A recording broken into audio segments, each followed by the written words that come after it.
so if you want to go ahead and submit what you have, and then get out your study guide and your text, Romeo and Juliet. And you can close your computers and get out a pen or a pencil. I'm gonna try and fast forward in the audio here to where we were. The Tragedy of Romeo and Juliet. William Shakespeare. Crutch, a crutch, why called you for us? Breathed defiance to my ears, he swung about his head. For I have heard it all. He puts up his windows, locks fair daylight out, and makes him.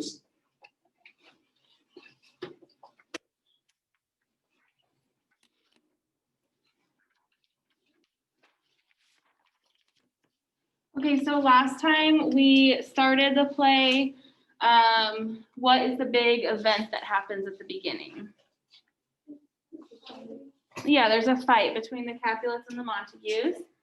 Okay, and then the prince comes in. We find out that these kind of big brawls have been disturbing the streets several times, and he gives an ultimatum. What is the ultimatum that he gives? Good. You have to stop fighting or you'll be put to death, essentially, right? And that's essentially the big things that we found out. We do find out that Romeo has been kind of wandering around, being really bummed out and hiding in his room, right? But we haven't really figured out why. So in this next little section, Benvolio is going to tell Montague that he's going to try to find out what's going on. And then Romeo will come in. Yes. What? We're on page 1043 at the top. And so we're about to see Romeo come in for the first time. And remember that we said that the first time that we see a character, their first few lines really tell us a lot about their personality and how they will act throughout the play. So you want to really think about how Romeo is going to be acting. Okay. Can you close your computer when you're done with your journal? Thank you. Alrighty, here we go. So we're at the top of page 1043. Felt an artificial lace, lacking portentous was good counsel, made the cause remove. My noble uncle, do you know of the cause? I neither know it nor can learn of him, Have you importuned him by any means? both by myself and many other friends. But he, his own affections, counselor is to himself. I will not say how true, but to himself so secret and so close, so far from sounding and discovery, as is the bud bit of an envious worm, ere he can spread his sweet leaves to the air, or dedicate his beauty to the sun. If we but learn from whence his sorrows grow, he would as willingly give cure as know.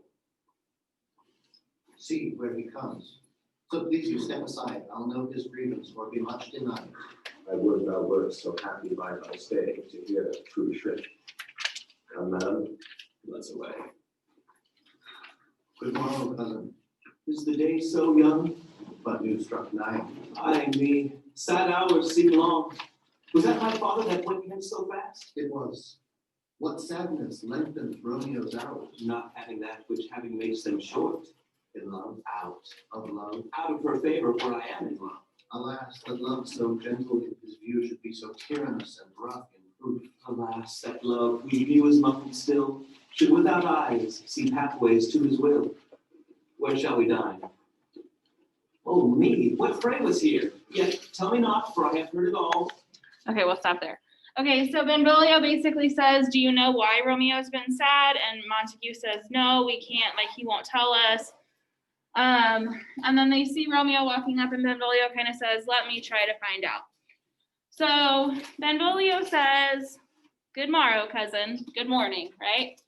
And Romeo says, is the day so young? So he's like, oh, it's still morning, right? And Benvolio says, but new struck 9. And Romeo says, ay me, sad hours seem long. So how is Romeo acting here? What are some words that we could use to describe his demeanor? Sad, for sure. Okay. Sad, kind of depressed. Okay.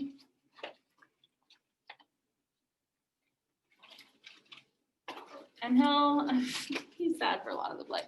But also just in general, he's very like emotional and kind of dramatic, right? Like Benvolio is just saying good morning, right? And instead of just saying good morning back, right? He's like, oh, it's only morning, right? So he's like, he's very over the top.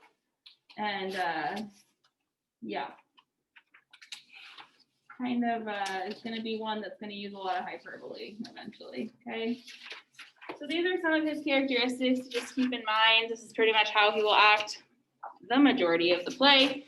He isn't sad for the whole play, but he is very emotional. So it's like highs and lows of emotion, right?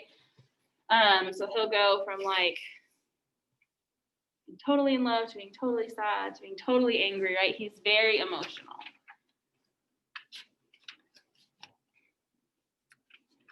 And what is he so sad about currently? What?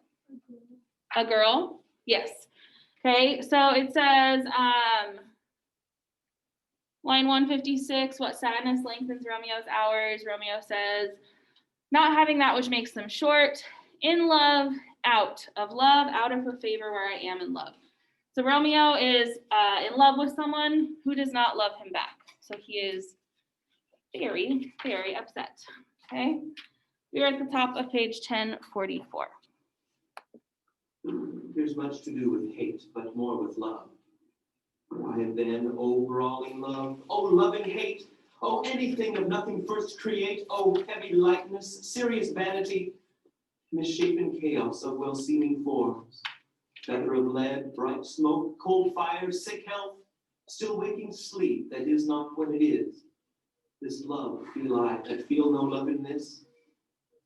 Dost thou not laugh? No, cause I'd rather weep Good heart at what? at thy good heart's oppression. Why such is love's transgression? Griefs of mine own life heavy in my breast, which thou wilt propagate, to have it pressed with more of thine. This love that thou hast shown, doth that more grieve to too much of mine own? Love is a smoke raised with the fume of sighs, being purged to fire sparkling in lover's eyes, being vexed to see nourished with lover's tears. What is it else? Of madness most discreet, a choking gall and a preserving sweet. Farewell, my cousin. Soft, I will go alone, and if you leave me so, you do me wrong. Tut, I have lost myself, I am not here. This is not Romeo, he's some other where. Tell me in sadness, who is that who loves? What, shall I groan and tell thee? Groan, I know, but sadly tell me who. Bid a sick man in sadness make his will. Ah, word ill urged to one that is so ill. In sadness, cousin, I do love a woman. I aimed so near when I supposed you loved. A right good marksman, and she's fair I love. All right, fair mark, fair cousin, soonest hit. Well, in that hit you miss. She'll not be hit with Cupid's arrow. She hath Dian's wit, and in strong proof of chastity well armed, from love's weak childish bow she lives unharmed. Okay, so they're just kind of continuing to talk about like who Romeo is in love with and just kind of about love in general. But we've got a ton of figurative language on this page, and I would really strongly recommend writing in the margins like what these are examples of, because you'll definitely see them on your quiz. So the first one is at the top of the page when he says like loving hate, heavy lightness, bright smoke, cold fire, sick health.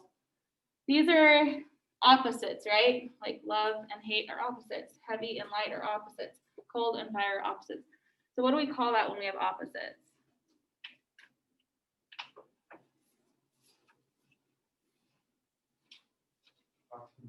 Good, an oxymoron. Okay, so these are all examples of oxymorons. Okay, so I would just kind of do like, you know, like one of these guys and then put oxymoron off to the side, because these are all oxymorons in this top section here, this top part where Romeo is speaking. Then we see a metaphor down in line 183. Love is a smoke raised with the fume of sighs. Okay, so we're comparing love to smoke. And then at the bottom of the page, he's talking about the woman that he's in love with. He says, she'll not be hit with Cupid's arrow. She has Dian's wit. So who is Cupid? Got a what? love, right? God of love. Okay, so if you even today, right, you see like images of Cupid around Valentine's Day, right? The idea is that he shoots you with his arrow and you fall in love. So he's saying you shall not be hit with Cupid's arrow. She hath Diane's wit, and Diana is the goddess of chastity, right? So like purity. So he's comparing the woman that he loves to Diana. Okay, so these are both examples of illusion. Okay, we talked about illusion, how it's a reference to like a work of literature or a Greek or Roman goddess. Okay, so both Cupid's arrow and Diane's wit are both illusions on the bottom of the page there. Okay. So,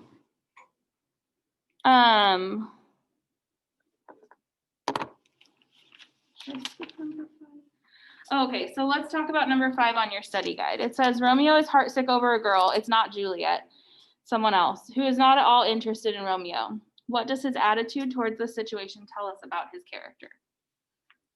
So keep in mind, like at this time, if you liked someone, you were in love with someone, it's not like today. So it's not like you would date them, go hang out with them.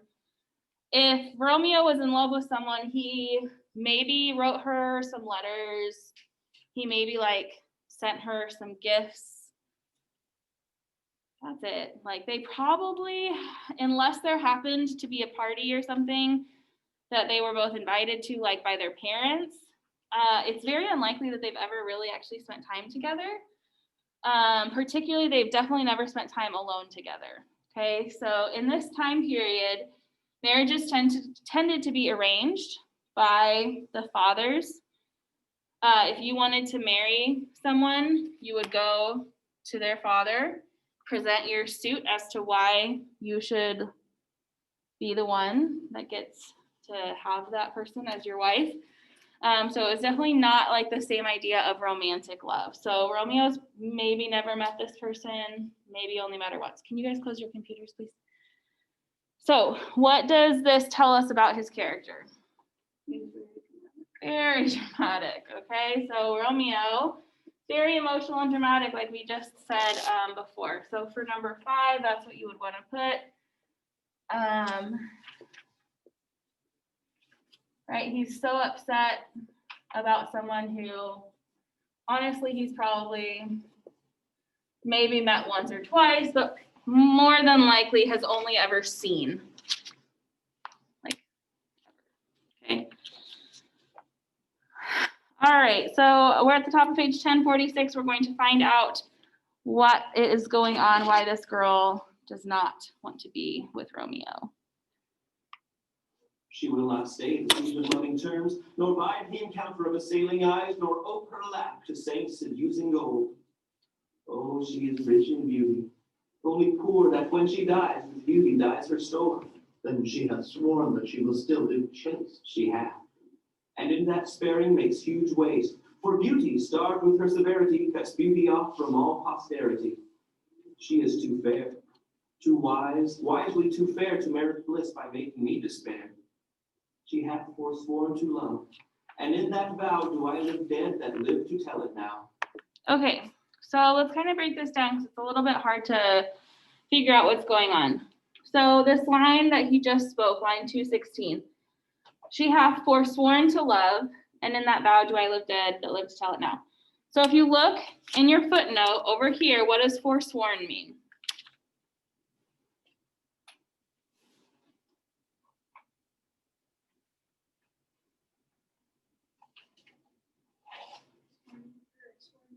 Sworn not to, okay? So she has sworn not to love, okay? Then Benvolio up in line 210 says she hath sworn that she will still live chaste. Chaste means like pure, right? Like never being in any kind of relationship, okay?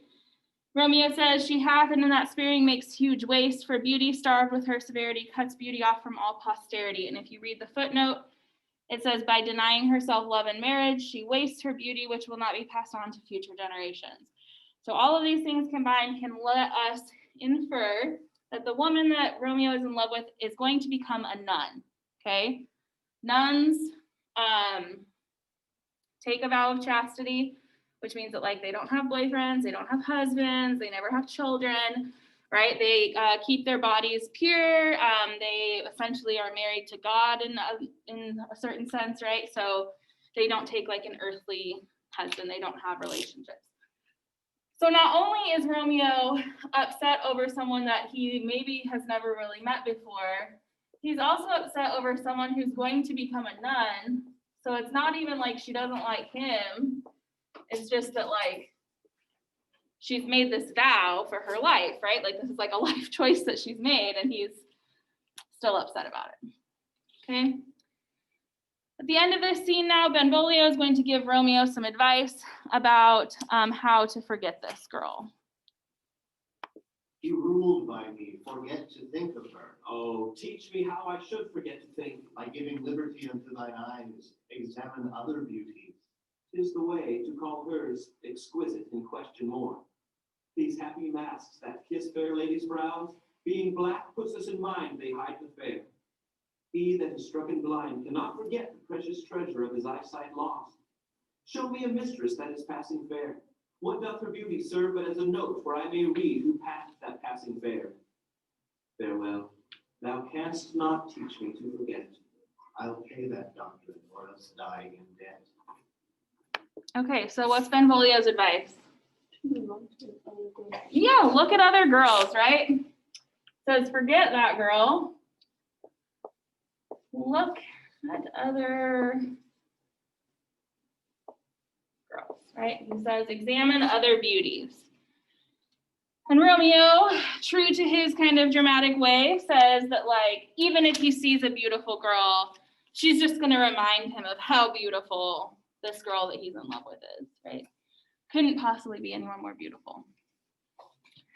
All right, so that is the end of the scene. So what we need to do is to write a summary of the first scene. So when we do summaries, I'll do this first one with you. You really want to write down just the very most important things that happen. So what's the first important thing that happens in this scene? The big fight, right? So I'm going to say the Capulets and Montagues fight.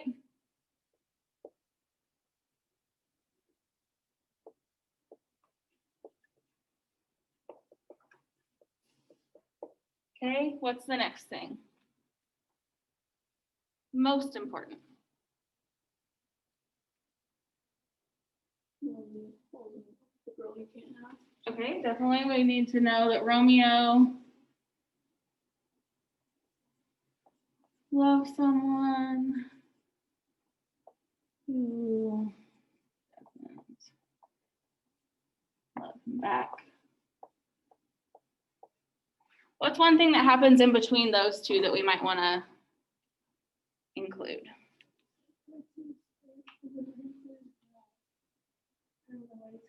Ultimatum? Yeah, good. The prince issues an ultimatum. Okay. So those are really the three most important things. Yes, there are other important things that happen. We meet Tybalt, we meet Benvolio. Those things are important. But when you're really getting down to like, what are the absolutely essential pieces of this scene? This is what we're looking at.